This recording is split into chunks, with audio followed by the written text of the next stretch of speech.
অতিসত্বর GRBT group D পরীক্ষার ফল প্রকাশ করতে হবে এই দাবিকে সামনে রেখে সোমবার অফিস লেনস্থিত জিআরবিটি অফিসের সামনে বিক্ষোভ প্রদর্শন করলেন চাকুরি প্রার্থীরা। হাতে প্লে কার্ড নিয়ে বেকার যুবক যুবতীরা বিক্ষোভ প্রদর্শন করেন। সেখানে সাংবাদিকদের মুখোমুখি হয়ে চাকুরি প্রার্থী বেকার যুবক যুবতীরা বলেন 2020 সালে তারা গ্রুপ ডি পদে পরীক্ষা দিয়েছেন।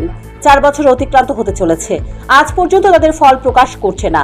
কবে নাগাদ ফল প্রকাশ করা হবে এ নিয়ে জিআরবিটির চেয়ারম্যান কিছুই বলছেন না। অথচ 2020 সালে গ্রুপ সি পদে পরীক্ষা দিয়ে এখন অন্যান্যরা চাকুরি করছেন। ইচ্ছাকৃতভাবেই গ্রুপ ডি পদে লোক নিয়োগ করছেন না। 2023 সালের বিধানসভা নির্বাচনের আগে বলেছিল গ্রুপ ডি পদের ফলাফল প্রকাশ করা হবে, কিন্তু আজ পর্যন্ত তাদের ফল প্রকাশের কোনো উদ্যোগ নিচ্ছে না। কবে নাগাদ ফল প্রকাশ করা হবে তা এক প্রকার অনিশ্চিত। এখন পঞ্চায়েত নির্বাচন আসন্ন, আগামী 2-1 মাসের মধ্যেই হবে নির্বাচন। নির্বাচনের দিনক্ষণ ঘোষণা হলে তবে এই পদে আর লোক নিয়োগ করা যাবে না। তাই সোমবার চেয়ারম্যানের কাছে চাকুরির দাবি জানিয়েছেন।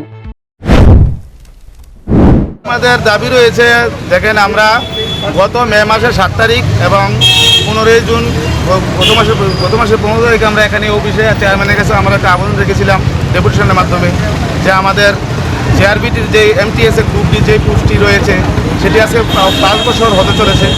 গ্রুপ সিটি অলরেডি তারা মেরিট লিস্ট প্রকাশিত হয়েছে এবং তারা চাকরি অফার লেটার পেয়ে জয়েনিং হয়ে গেছে, কিন্তু আমাদের যে গ্রুপ ডি এটি এখনও ঝুলিয়ে রয়েছে। আমাদের দাবি, আমরা তো 2বার ডেপুটেশন প্রদান করেছি, এই মাসের মধ্যে যাতে আমাদের যে মেরিট লিস্ট এটা যাতে পাবলিশ করা হয় সরকারের কাছে। আমাদের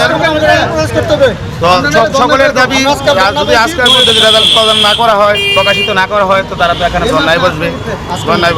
এটি আমাদের সরকারের ইলেকশনের অনেক কথা হয়েছে। কতদিন হয়েছে এটা? প্রায় 2020-তে শুরু হয়েছিল প্রসেসিং, প্রায় 5 বছরের হয়ে গেছে। এটা টোটাল কতজন রয়েছেন আপনারা যারা? আমরা এখানে আজকে প্রায় 70-80 জনের মতো এখানে এসেছি। এমনিতে আপনাদের কতজন হয়েছেন? আমরা 2500 পোস্ট আমরা কোয়ালিফাই হয়েছি। মুভিক এবং বাইবা প্রায় 12,000-এর মতো কোয়ালিফাই হয়েছি। এখানে টোটাল পোস্ট হয়েছে 2500। এখনো এটা যে দিচ্ছে না, তাতে আপনার কি মনে হয়? এখানে সকল বেকার ভাইয়েরা তারা সংসার আছে, সংসার রুটির প্রশ্ন আছে, অনেকে ওভারেজের পথে। তো সরকার বাবুর কাছে আমাদের বিনিয়োগভাবে আবেদন যাতে আমাদের মেরিট লিস্টটাও যাতে প্রকাশ করা হয়।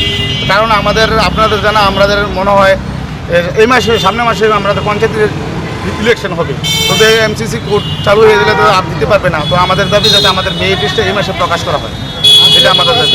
আজকে যাতে প্রকাশ করা হয়, তাহলে আমরা সঠিক টাইমটা যাতে আমরা চেয়ারম্যান অথবা উদ্বোধন কর্তৃপক্ষ থেকে আমরা জানতে পারি, এই জন্য আমরা আজকে ধর্নায় বসবো। আমরা একটা সদুত্তর না পাওয়া পর্যন্ত এখানেই থাকবো আজকে। চাকুরির দাবিতে গণ অবস্থান এবং বিক্ষোভ প্রদর্শন করলেও চেয়ারম্যান কবে নাগাদ পরীক্ষার ফল প্রকাশ করা হবে এই বিষয়ে কিছুই বলতে পারেননি। Bureau report, news prime Tripura.